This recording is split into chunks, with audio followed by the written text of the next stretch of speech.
food and hospitality, and of course, music. The Tastiest Show on 100.4 FM. Proudly brought to you by Salt on the Waterfront. Hello, hello, hello. Welcome to Taranaki Foodies on the Most FM, the tastiest food show on 100.4 FM. It's us, Alina Williams and Warwick Foy in the studio with the red walls. And today we have such an exciting person in our in our community, and I was so excited to invite her. It probably happened like a year ago, and only today she managed to do it. It's Leanne Blakelock. She's an amazing person among many communities, rural communities. She's also the owner of a business 2IC, and she's also the person who started a new brand which is called Rose Goldville.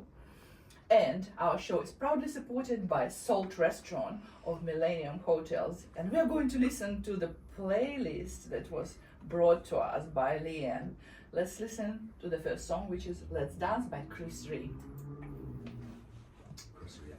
Chris Rea, sorry. why is Rea, not Rea? It's English. It's English is always hard to. Oh, okay. It could be Reed. Yeah. But Did you not. say it's Irish? Maybe, okay. Yeah, it could be. Well, why did you choose this song, Leanne? This is my get up in the morning song. Yeah. Yeah. Awesome. Yeah, so on my alarm, when it goes off, this is the song that plays. Let's Isn't it dance. like, oh God, I'm awake. No, it's quite a romantic song, I Yeah. believe. Yeah, so Yeah. it's not too much into your face. And are you a romantic person? I think a little bit, but I think it's about being passionate and in love with life more than anything. That's right. So you're a life lover. Absolutely, yeah. Awesome. It's so nice to have you here, and you have so many projects going on in the community. So once we listen to the song, we are going to return back to it. So you live in Inglewood, right? Yes. And Inglewood community is quite a busy community. Lots of things are going on. Absolutely, like hugely punches above its weight. I think, Oh, in right. terms of community projects and what it does.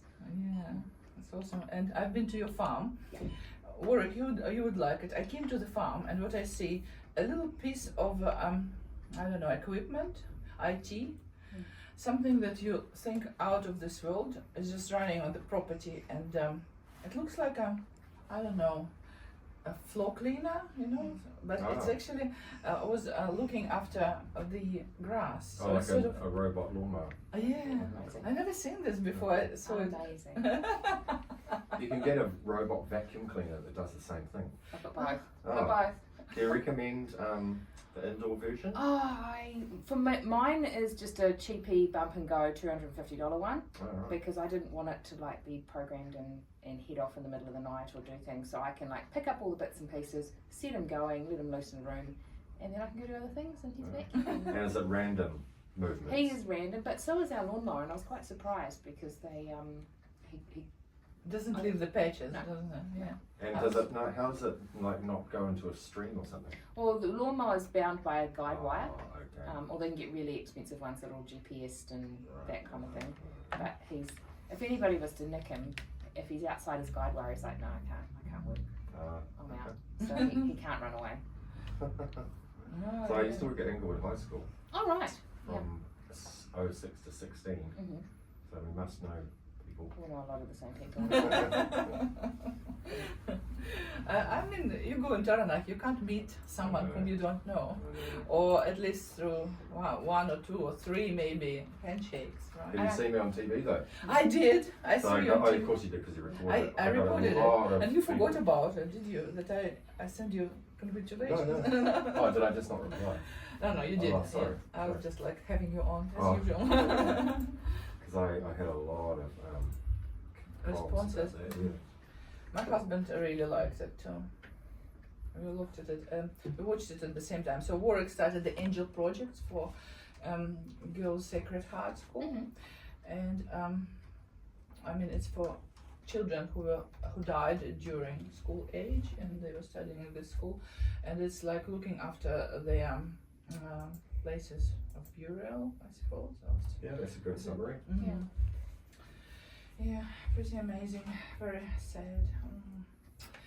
But never mind. Life is that. It's sad and cheerful at the same time. Yeah. You have to back on air. Welcome back to Taranaki Foodies, the tastiest food show on 100.4 FM.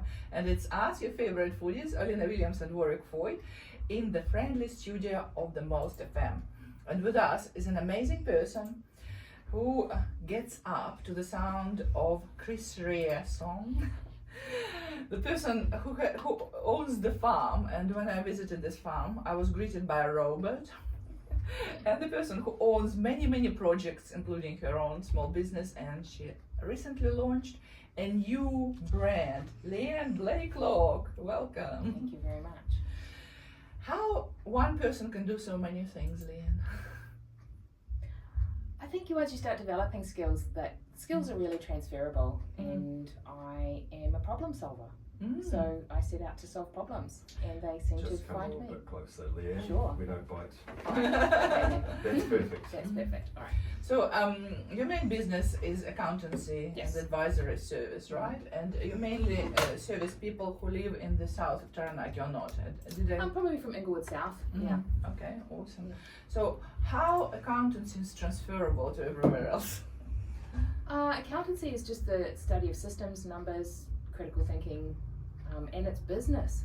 Right. And I get to meet the most incredible people that are very passionate about their businesses, no matter what it is, and that is a transferable skill in itself. I must admit, when we met, you really surprised and amazed me by the fact that you know something about social media that I didn't know, which is not, doesn't happen very often. And you said that there is a social media or chat media that you use. Tell us more about it and how you use The it. cappuccino. I've worked and volunteered in mental health and crisis support for many years, and it's no secret that amongst rural communities we have some really terrible mental health statistics, and a lot of it is around loneliness and disconnection, and a lot of people that are just living day to day on a farm, and they can't just pop down and have a coffee with a friend because that might be an hour away or that kind of thing. So for a select bunch of people at the moment, and I started it as a bit of an experiment, we joined together with the app Cappuccino, where you record a daily or multiple daily, depending what's going on, voice recording. It lasts 3 minutes, and the Cappuccino app stitches it all together in like a mini podcast once a day. So Wow, there's so cool. 6 of us women within this. They're from all over New Zealand. They were all clients of mine to begin with, and they've developed somewhat of a very tight friendship. So even though we don't physically see each other, we're checking in every day, or most days as it happens, and it's been incredibly powerful. And I've been amazed how voice transfers better in terms of personal relationships than even checking in via Messenger or text or even Zoom. Is it anonymous? It's not anonymous. It could be if you wanted to set it up like that. But you're protected then from some creep joining in. Absolutely, it's an invitation only group, so there's 6 of us. We set the parameters at the beginning, what we wanted to get out of it, and it's very much Chatham House rules in that. So it is a little bit of a place to have a little bit of a vent about maybe your husband's not behaving as you'd quite like that day, or I like this group. yeah, or something is broken. It's a real chance to just be yourself, be accepted and loved and supported, teaching people that other people's success doesn't take away from your own, that we can really build on that, teaching vulnerability and trust and connection and belonging. And it's just small at the moment, but I think it has proven to me all of those key things that I found working within suicide prevention initiatives and stuff, how we can combat that from a prevention point of view, rather than waiting till to be the ambulance at the bottom of the cliff. Yeah, that's really good. And you are wearing an interesting top. It has Taranaki Retreat at the very top, and then it has Walking with the Wings, and both of them have connections with the Most FM. Walking with Wings came to several shows 2 years ago, and Game Changer is the producer of this, and Cystic Fibrosis is another community initiative that helps people who are under they're fighting for more medication for people with cystic fibrosis. So what's your connection to Taranaki Retreat? I joined Taranaki Retreat way back when it was just a paddock in the up on Hereford Road. I met Jamie and Susie Allen and kind of followed along with their crazy idea. At that point, being a chartered accountant, I could lend a lot of the financial and governance skills into that to be able to join the board and its initiation and founding and getting that started. Before we had some beautiful corporate sponsors coming in that have been able to provide a wider, probably, accounting service that was probably more scope than what even I could do. And so, yeah, I've been everything within the organisation, from general dog's body, cook out at the retreat. My husband and I have also kind of babysat. We call it babysitting, like going and minding the guests and stuff while Susie and Jamie had time off. Fundraising. You kind of need to babysit people who are on suicide watch, don't you? Yeah, it's more just to have a point of contact and continuity, so that and to give those that are working in it a break as well, support the supporters. As the retreat has developed all through the years, I was the founding cafe manager at Waimanako, so that was kind of leaning on skills from many years ago, being a barista and event and function manager when I was at university. Awesome. Working in Wellington, because those were the cool jobs that you could get, to be able to work all sorts of crazy hours and still attend university. And I had a fantastic time because I've been working in community support and outreach. So that's where I meet people in the community that have put their hands up and said, I need help. And that's incredibly humbling to be able to meet with people that are brave enough to say Talk that about it, yeah. and to do that. And then I become somewhat of a professional friend in some ways. So it's Professional friend, I like that. well, it's someone that actually has the correct boundaries and stuff, that's not going to dump all their toxic stuff on you, that you can build trust. I do what I say I'm going to do. And for a lot of these people, they reach out and say, I can't keep talking to my family about this, they're sick of hearing it. I feel ashamed that this is even still a problem. I'm just looking at the website there. Gosh, it's grown, hasn't it, over the years, in scope and size and employees and staff. Absolutely. Did you imagine it to be like that when you just started? I think we all know that there's need out there. I don't think we were prepared for the tsunami of need that came in. And of course, it collided with the COVID years, which did. Expanded that, didn't it? Absolutely. But I love the ultimate mantra of it. It wasn't about like a self-fulfilling prophecy of putting our hands up and saying, we are the pinnacle of suicide prevention and all that are suffering must come to us. Taranaki Retreat's holistic approach is this is about teaching a community how to look after itself, in terms of empowering volunteers to be able to go out in the community and meet with those that are struggling, rather than going, why don't you go down and report into some clinical service, which has its place and is very well addressed. But you can't beat just having a friend that wants to call in and have a coffee. Yeah, sometimes this is actually what prevents. Remember, there is a movie about being on a cliff. You know, there is a house on a cliff that a foreigner bought by mistake, and then he didn't realize that it was a suicide cliff somewhere in Greece. And then suddenly he didn't plan for it because he wanted just like a solitude, because career didn't work well and things like that. Suddenly he became a professional friend, and he was just supplying coffees and covers for people who just want to spend a couple of hours or a night somewhere away from the normal routine and things like that. So it's pretty sad that it is a problem and nowadays, and it's pretty sad that the loved ones are the last one whom people like that turn to, which is sad. Or maybe they didn't hear it the way it is intended. And there's thousands of different reasons, and I guess when we talk like from back to the start with transferable skills, being a chartered accountant has such a broad breadth of skills. You can be anything from a data analyst right up to someone like me who's a real people person. So I sit in front of and talk to small business owners. And money is kind of like the final taboo that we haven't quite cracked in terms of, do we want to talk about this? And yet money brings so much shame and so much emotion to it and rules people's lives. The root of all evil. It kind of is. And I get to sit with these people and they have like a license to be able to talk to me about their deepest, darkest fears for their business and how it rules their life in ways that they would never talk to even their best friend. or spouse, simply because they feel like a person who brings the bacon home, and so the Absolutely. spouses need the security that everything is going fine, which is not necessarily. What if they disclose to you something that's a bit shady or a bit illegal, or are you bound to? No, That's and I all. think it's a common misconception that I don't actually represent or work for the Inland Revenue Department. The only law that would ever capture me across anything is if someone has disclosed to me that they want to harm themselves and have an active plan, or that they want to harm someone else.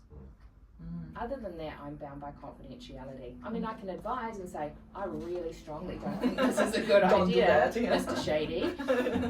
But other than that, my role is in advocacy and advice, not enforcement. So I'm going to reveal some prejudice and some bias that's within me now. Okay. I seem far too nice to be an accountant. You know, at the moment when Too warm.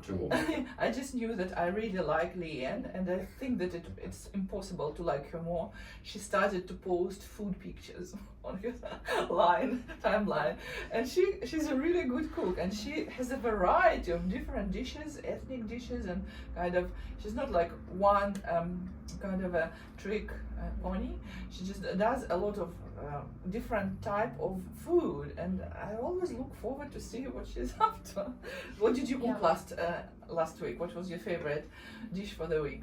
Well, I was actually away last week, so Okay. I was cooked for, which was really nice. But look, there's nothing. I'm really getting into like coq mesure type stuff with the French, like essentially a toasted sandwich. There's nothing better. I came home late from the airport, grilled cheese, tomato soup, amazing. Oh, Yeah. no. Fancy bread? If I've been organised, I actually make my own bread. But You see, that's what I mean, Warwick. That's how I fall in love with people. Like when they Yeah. start posting food photographs. that was a hilarious. That actually came out of Cappuccino. So you saw me posting that on Facebook saying what's for dinner, Yeah. because the other 5 ladies hate choosing a menu. All And they right. said, oh, if only you could just show us what you do, Leanne. You seem to make it look so easy. So I did a series of that for about, I think, 4 weeks or so, going, this is what I do. For the most part, that's then rinse and repeat. But we host a lot of international guests, like work away in woofers and stuff on the farm. So we've always got a house full of people. Farming suddenly became a transferable skill as well. It became a transferable skill. Hosting for the retreat and connecting with people, hospitality. Food is just love with calories. Like, Oh, I love it.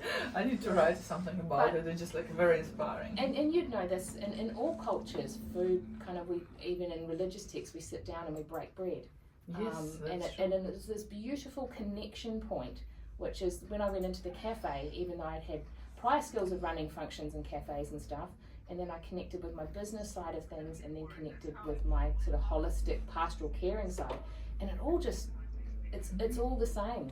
People need to walk in somewhere and feel welcome and a sense of belonging, and you can kind of hack that a little bit with food. That's so It's true. basically Maslow's hierarchy of needs, It isn't sure it? is. That's exactly what it is. Top 3. And especially for people who experience anxiety or maybe a bit shy socially. So instead of just sitting next to each other and talking, you're sitting not opposite, but sit next to each other and eat, and your mouth's busy, and you, and then you said something, and then it's kind of bouncing back. So it's really easy to start talking when you are eating. Absolutely. Okay, well, I would like to bring us to the topic that is kind of obvious on our table. Yeah. And our amazing videographer Mikari is going to take some photographs and maybe some video shots about the dish you brought today. Tell us about it. So on the dairy farm, and I alluded to, I'm a problem solver, and most people will be aware that the byproduct of a dairy farm is the bobby calves, male calves that don't actually have a place in this world. And it's been bugging me for 20 years, really. So over the course of the 20 years I've been farming with my husband, I got incredibly passionate about calf rearing and neonatal calf health. So I've got a whole Facebook following on that as well, which is just a whole nother basis. But I got into advanced nutrition, accelerated growth, and all sorts of different programs. So I went to America to see how they raise their veal and stuff, because, and you probably potentially know from Europe, it doesn't have a great animal welfare record previously, and veal went out of favour and favour probably in the 90s in the UK, and it nearly collapsed the entire industry. Define veal, please. So veal is a cattle animal that is raised on milk. There's two types of veal. We have white veal and we have rose veal. So white veal is an animal that is usually slaughtered before the age of 6 months and has been fed nothing but milk. So the meat is incredibly white. Usually they're fed a low iron diet to make sure it doesn't pink up. Usually they're the ones you think of when you think of the animal welfare issues, because they were typically kept indoors, fed nothing but milk. Anemic. Yeah, that's So exactly it. even though it produces a delicacy, it's actually cruel. In some circumstances, yeah. I mean, it's subjective, but it wouldn't be, if we talk about biological reference and what an animal needs in terms of its 5 freedoms, I don't think it really hits the mark. No. Or some people would say that farming of any animal is cruel. But Exactly. So exactly. that's subjective. But so what was the other type of veal? So the rose veal is what we're producing. The animals themselves are outdoors. They've got access to grass and paddocks and milk and grain and hay and everything like that. They're slaughtered slightly older, so between 6 to 8 months, and the meat itself is starting to pink up because it's getting that iron and stuff from the diet. We don't look to restrict iron in the diet. Typically a dairy animal, so the byproduct of the industry, doesn't put on a lot of meat essentially for the food that you feed it. It's not as efficient as a beef breed, and so it's been a real bugbear that it seems uneconomic to do it. Is it pet food? Mostly, so the pet food you'll see is the typical, and there's no bones about it, the majority of these animals are usually slaughtered at 4 days old for what's known as bobby veal, and it is Bones pet food. and skin and Yeah. whatever. Yeah. And inhumanely, like, I mean, I'm a townie, but to take trips to dairy farms for year 11 geography, and the townie kids were horrified when the farmer told them that they'd knock them out with a hammer, and the country kids would be like, yeah, what else are you going to do with it? How is it done now? So that was outlawed, thank goodness. Blunt force trauma is no longer an allowed method of euthanasia under the Animal Welfare Act. 10 years or so? Yeah, it has been. The bob veal that you're getting is slaughtered at a registered abattoir, so those animals are being trucked away, and treated properly because treated they're registered. properly, yeah. But it's not without its supply chain issues. You know, you create them all within 3 months of the year. So from a pet food point of view, that's also tricky, because we can't have like 50,000 dogs that only eat for 3 months a year. It doesn't quite work like that. So looking at that problem and looking at what we can do around it, the rose veal is a way of taking these animals and giving them a longer life than 4 days. But they're also given they're on an accelerated growth plane. They're given as much food as they could eat. They're never dehorned, they're never castrated, and they just swan around being like kings. Happy. Do they will need to be separated from, when does a bobby calf become fertile? It's based on live weight, so these guys get up there pretty quick, and it's almost like they are mature in adult ways long before their brains are ready for it, because they are growing so fast. So yeah, they do have to be separated. I know It's like some teenage humans boys. like that. It's so similar, it's a bit scary. So they would need to be separated from the herd so Yes. that you don't get impregnated cow, which would be inbred cows also. Possibly. Potentially, yeah. Well, I'm actually dying to try part of the veal that you brought in, so I suggest Warwick to put on this amazing second song, which we are going to discuss after the break. And now we're going to listen to Life is a Highway by Rascal Flatts. Let's try. Mikari, you cut a piece for So yourself. fully not Get prepared for presented, it's literally just been Doesn't lightly fried, Mhm. no oil, no nothing. So I would suggest a little bit of salt and pepper. I haven't done that myself because people like seasoning differently. So, Mikari, when you try it, think of 6 senses that you have. Think of how it looks, how it smells, how it tastes, how it feels like when you cut it and when it's in your mouth, and the most important, how it makes you feel. Okay, Yeah. start. So is it possible that I've never tried veal in my life? It's possible you've never tried rose veal. It hasn't been available in New Zealand. There's 2 small players doing it at the moment.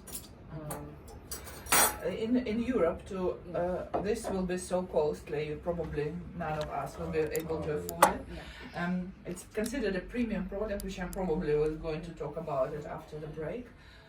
And one of the reasons that it takes so much effort to make it, and it doesn't produce a lot of meat, so it's a very small cart for a lot of effort. So So we have 22 mutual friends. Celine Philby's out there. That's it. So I work with Celine on the Kiwi Trust, Of Yeah. course. and from horses, very, very long ago. Yeah. it's just hard to say where Leanne is not involved. I know, Like I you can see mentioned something. Oh, I've been a trustee on this one. Joe Foy, Yeah, went to school with her. she's my cousin. Cool. Not first cousin. Mm. Julia Kuriger. Work with her daughter. for Take Them a Meal. Of course. Oh So yes. Julia, you know Julia. And she's Not also that she's serious, also wrote a book, didn't she? She wrote a book recently. Haven't caught up with that. I taught Julia. I Oh, taught did you? Kenzie Bellringer. I taught Please Luke stop Kennedy. telling people that. So Kenzie Bellringer Relief Milks for us. Lee Kennedy's yeah. our neighbour and is the manager at Farmlands. That's right. I feel like we're playing Who's Who He now. has not changed. He's No. always a smart ass, but in a good way. Yeah. Yeah. Yes, we're But- still recording, but Warwick. In terms of levels of influence, like being able to sort of say to Lee, hey, mental health in the rural community is important. With his role with manager of Farmlands, they've been putting on weekly barbecues and stuff over carving, and He's a good part of this that. is how this all kind of starts to work. Mm. Yeah. So you think it's like an alternative to beef. I don't want to lead you too far on this. I was going to say, what is the cut? Delicious. So this is a Scotch fillet, also known as sirloin, although typically sirloin also has the bone attached. So known for its sort of tenderness and marbling, so it'll be very soft meat. Warwick, will you be in a position to try it and give a review as well Yeah, today? yeah. Absolutely. I'm not missing out on this. Awesome. Yes. Also, after the break, we are going to discuss how you're going to package it, how you're going to sell it, how you're going to market it. Maybe you don't have answers to all of this, but we can brainstorm right on air. Oh, perfect. Yeah. So I've cooked it rare. Sorry guys, that's how I like it. Yeah. Rare is good. Yum.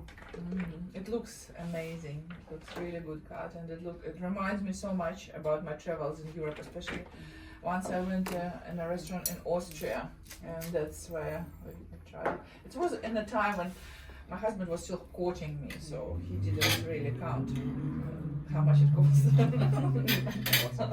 Yeah. So typically it would be used a lot in French cooking.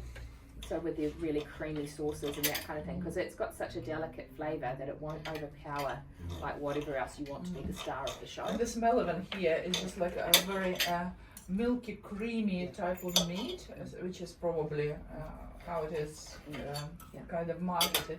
It doesn't have this pungent, especially like a lamb smell.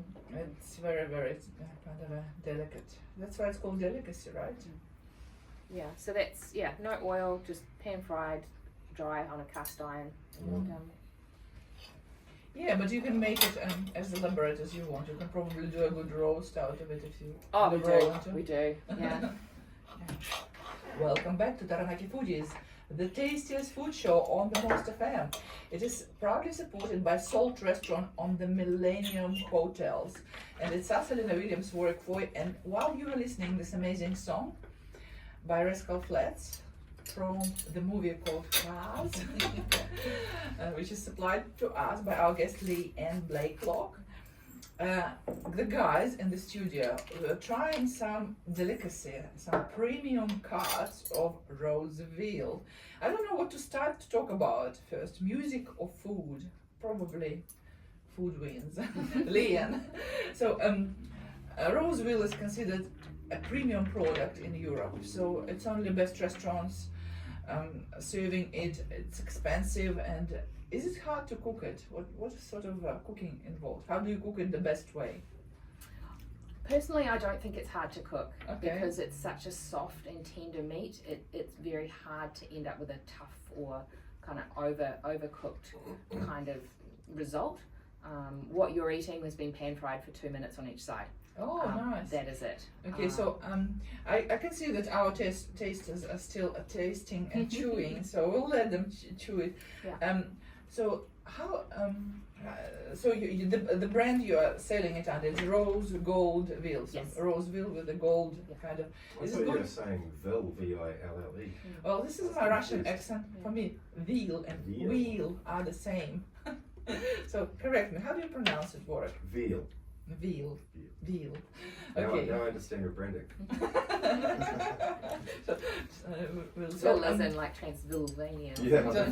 just What are you selling houses or something? Quite work it out.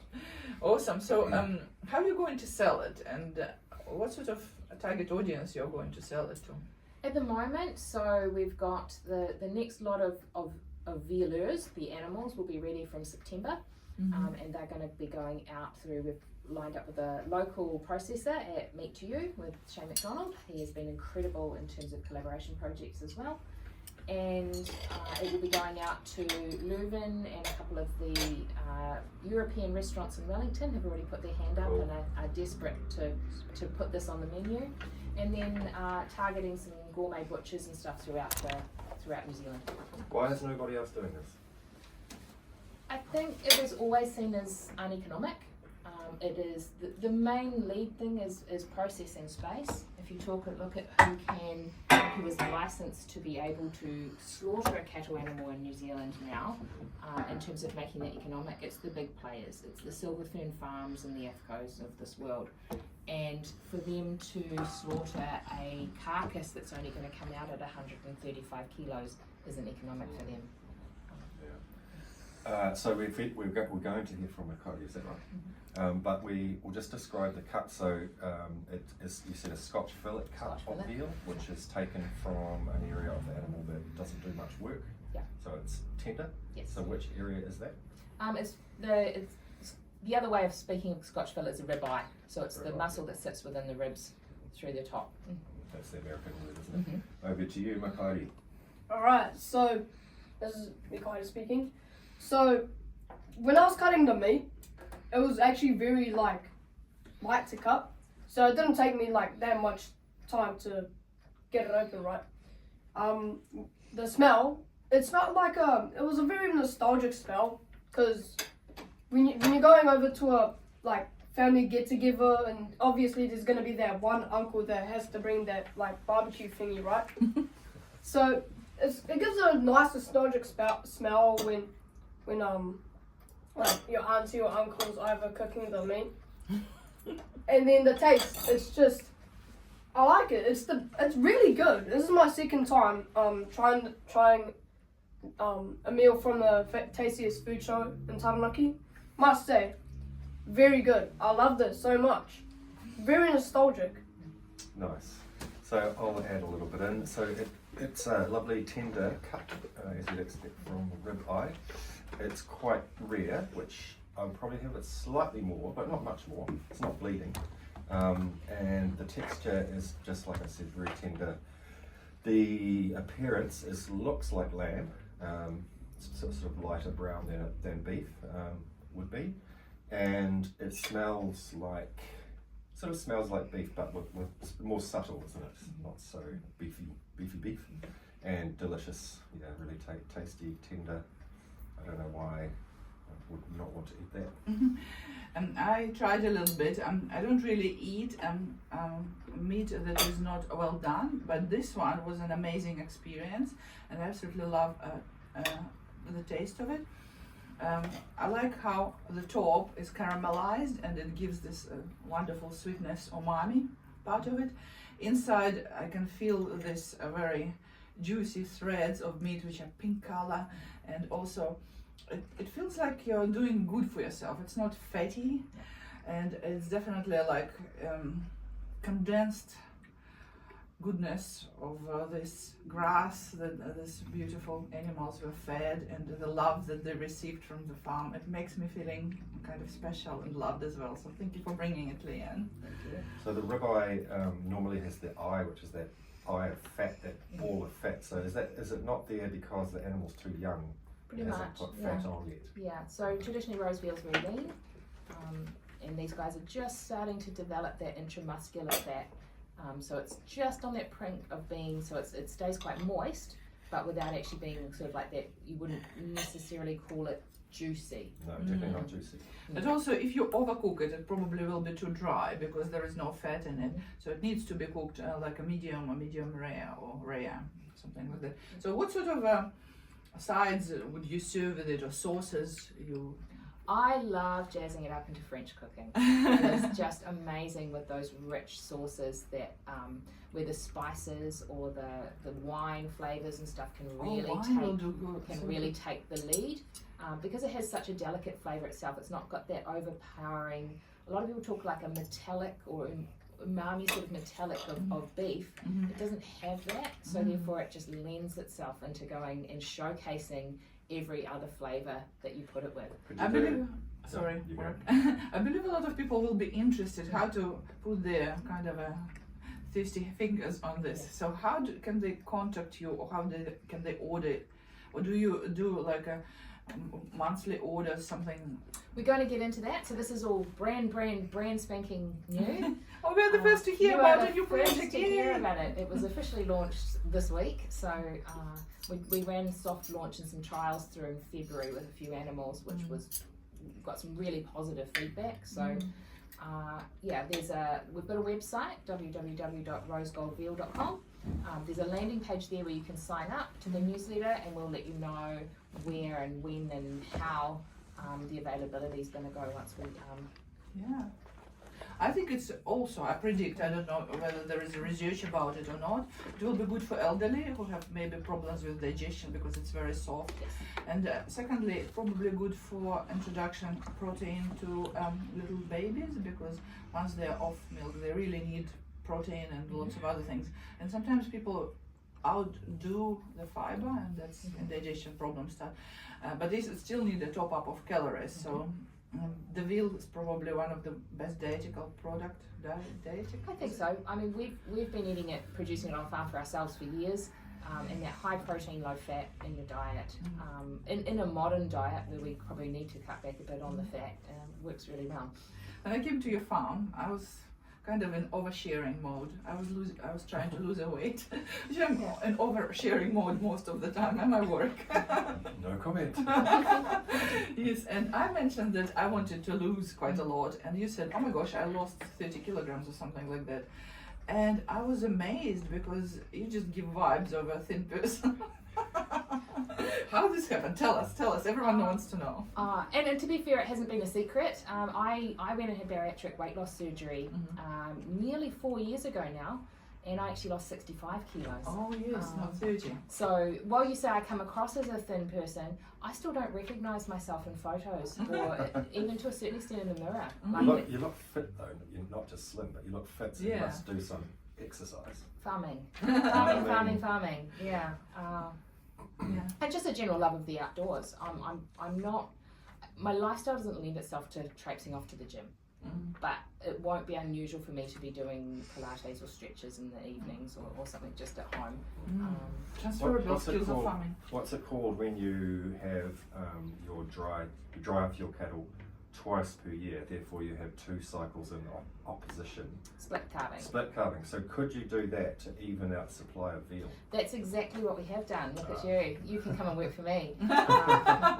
So Working we a big demand. collaborated in partnership with a farm on the other side of the mountain in Manaia, so we're in Inglewood, and they do the absolute opposite calving to us. Wow. So it was about, we took 20 of their what would otherwise be bobby calves this year, and hoping to be able to push that out so that we can use all of mine and hopefully the neighbours all up and down the road, and take all of those from the split calving in Manaia around the other side.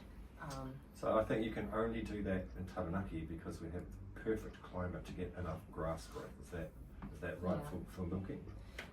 For split calving, yes. There are some autumn calving herds around the country, because we do actually, you guys townies like to drink milk in June and July. Just saying, you'd be a bit upset if we suddenly went no, milk is out of season. For a lot of those ones, especially down Southland and stuff, you're looking at needing a huge amounts of infrastructure, herd homes and bought-in feed and those kinds of things. Whereas in Taranaki, this is God's own country for dairy. If you're going to dairy farm anywhere in the world, or even anywhere in New Zealand, I think we're in the absolute It's the best ultimate mix of It is. resources, isn't it? I was on a farm recently and they were building a herd home. This is the new trend in dairy farming, Alina. What are your thoughts on this? And what was the purpose of it? The accountant in me says they're still very expensive from a piece of infrastructure point of view. What it does allow is essentially control and manipulation over the environment. So at the moment, I mean, the last couple of days have been a little bit soggy. Hugging Yes, is an issue. yeah. So hugging damage will hold up grass growth for the whole rest of the season. If you could have your cows inside in a herd home and not be damaging the pasture now, that can actually really help with production stuff further on. But you're having to use feed You are. if they're there. And what is it? Nasty palm kernel? No judgment, just saying. Just I know that it's perceived as being nasty. Yeah. Alright. Some of that, a lot of moving into sort of total mixed rations with grains. Palm kernel forms probably the basis of a lot of those blends. There's a lot of reasons why. I think, yeah, there's a lot of.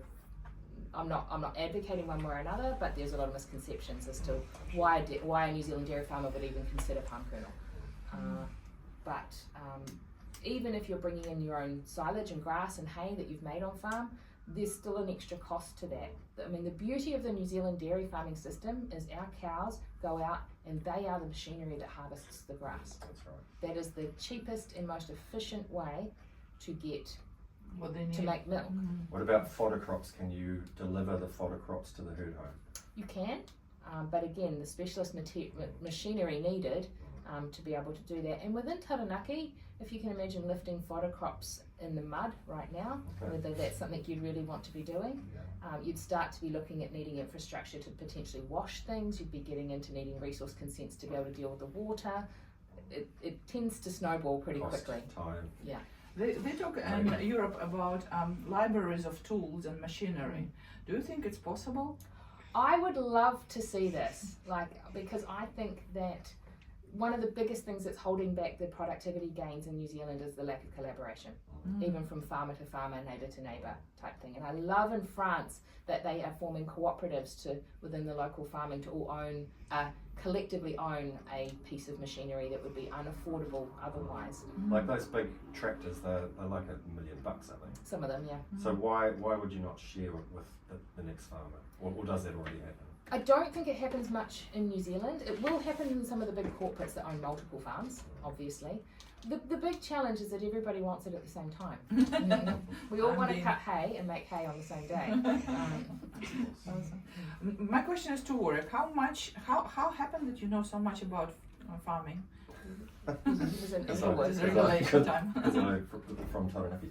No, because I used to be a geography teacher and dairy farming and other forms of farming and agriculture when I was a geography teacher formed a part of Year 11 geography. Oh wow. So I loved it because I'm a townie and I really didn't know much at all about farming. And over the years of teaching that and going to farms, I learned a lot.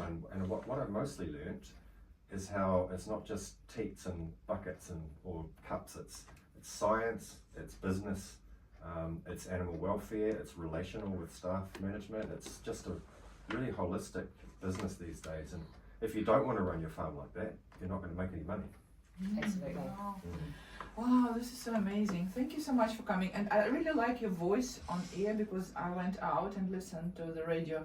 You have an amazing voice, very good radio voice. I want more of you on the Most FM. Probably need to sit down and think how to organize that. But you're so perfect for the radio. You have lots of content. You're involved in so many projects and you're beautiful. Thank you very much. Awesome.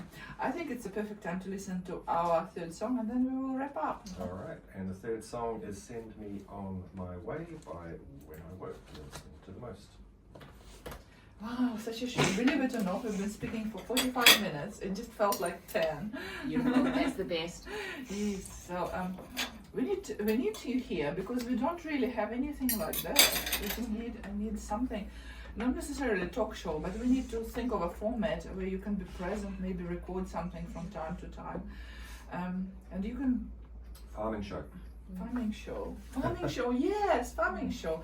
Well, I mean, we're in Taranaki and we don't have a farming show. It's quite weird. Exactly, and there are so many people you can gather. And I mean, at the very beginning, this seems daunting, but I mean, that's why we're together with work, and sooner or later you'll either find someone or we can help you or something like that. It will be so great. That'd be really Yeah. cool. And then you can introduce to us a lot of other businesses that are doing small things, maybe as a sponsorship or donorship or something like that. Or kind of, you can have your own sponsor for the show, like we have the Salt Mhm. restaurant. Yeah. And you're amazing. You'll be so good. Yeah. And Thank you you can very make it like a seasonal thing, Yeah. like when you were milking, you could just knock off and everyone would understand that, Yeah. you know, this farming cycle, that's what you do, is you just milk all day. Yeah. And we then you need- come back to, So who is going to pitch it to the? well, I have to ask Board. her if she wants to do it. Well, she will have to because we want her. Well, I'd take your lead as whether people would find it even interesting, me raring on about farming. Well, I find it I- interesting. I I don't know. I know nothing about farming, but every time I speak to you, you tell me something new. And a radio show has to be about one or two objects or a person or a subject. So Cool. Sorry. whatever you talk today, it could be like at least 10 shows. You could call it the primary industries show, and then you could Yeah. do dry stock, and you could do Yeah. fishing, you could do venison, Yeah. hunting. Oil The blue industry. economy, that's Blue the next one. Blue economy, I love that. Yeah. Previously they call it blue collar, and this was derogatory, right? But blue economy is actually uplifting and things like that. Blue economy is? Everything to do with the ocean. Yeah. Oh, I didn't. I thought that it's. How are we going to start farming the ocean? Wow. This Because is we another huge already topic. do that A little a bit. little bit. Yeah. But when you take like dairy being over 20 billion in exports, aquaculture isn't there Small, yet, is it? and yet we've got more area and nutrients Yeah. and stuff out there. Is it because, why is that? We're fishing plenty of it, aren't we? We're very slow at developing new things. Right.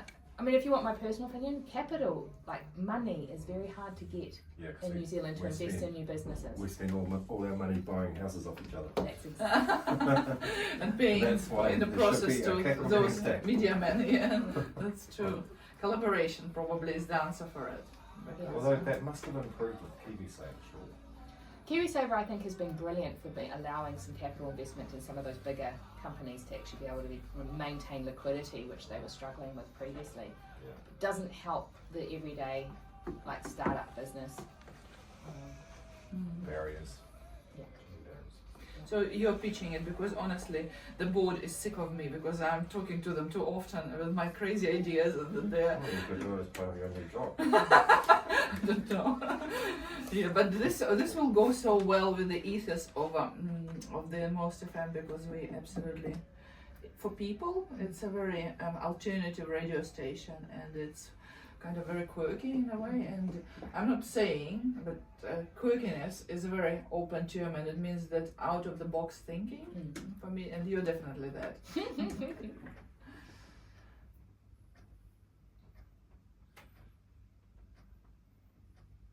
Or maybe just many boxes. We are out of many boxes. We are.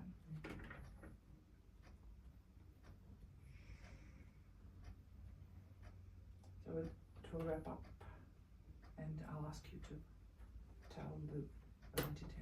Welcome back for Taranaki Foodies on the Most FM, the tastiest food show on 100.4 FM. It is a wrap up. We had an amazing time with Leanne Blakelock. She is the person who's launched the brand, which is called Rose Gold Veal. Very good. Very good, good Yeah. pronunciation. And you can find her on rosegoldveal.co.nz. Yeah, and it's a new project. We heard about it first. Please go subscribe to the mailing list, and maybe you'll be the first one to try this premium product, which is a rose veal. Okay, is there anything you would like to tell us before we knock off? Gosh, yeah. I mean, I would love people to try the product and understand food generation. This is what this has been about: the transparency of food. My number one, I guess, crusade is that we vote for the food we want, or even the world we want, with our wallets and what we spend our money on. This is just one little piece of it. But next time you're at the supermarket, have a rummage around, have a look, have a think about what you're actually purchasing and eating, and think of the farmer that produced that. So there's lots of, without carrying the show on, just one question, there's lots of imported meat in the supermarkets, isn't there? Mhm. And I guess that's just price, and it can be Must be scale, the way it's done in Australia and Yeah. Europe, perhaps. I don't know. Bacon, that's a shocker. My wife does not allow any imported bacon in our house, Fantastic. so we have And to that's- pay more. But that's The good. consumer is more powerful than government, really. If every consumer said, absolutely no, I'm not going to eat imported bacon, supply and demand of the law of economics, there wouldn't be any. That's right. Awesome. Well, thank you very much for being with us, my absolutely wonderful gourmetarians and foodies. I'll see you on the streets and in the caves of Taranaki. And if you have any idea whom we can interview next, we are taking the bookings for October now. See you next time on Airwaves. Bye bye, everyone. And thanks to Mad Media for telling us that the time is 4:50. See you next week.